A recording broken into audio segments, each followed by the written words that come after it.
Hi, welcome back to Math 111.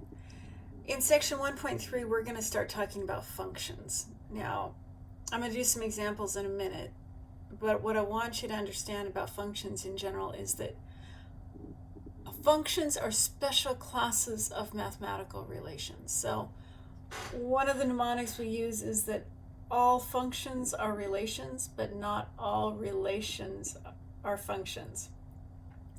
The thing that makes functions unique is that for every x value that we process through a function, there is exactly one output value. Usually those are y's.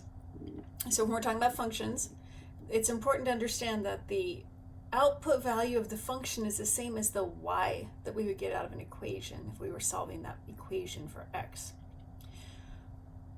When we start talking about functions, which is going to be the primary topic of this course, so we're going to talk about this a lot, but when we start talking about functions, it's important to realize that what we're really talking about is mathematical relations, a specific class of mathematical relations. And we also start talking about a whole lot of new terms. So we're going to talk about domain, and we're talking about range, and we're going to talk about function notation.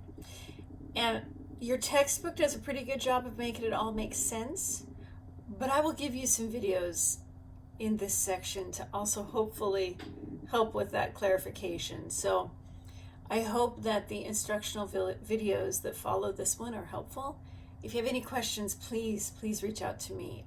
This is pretty foundational stuff, and we want to make sure you've got a good understanding.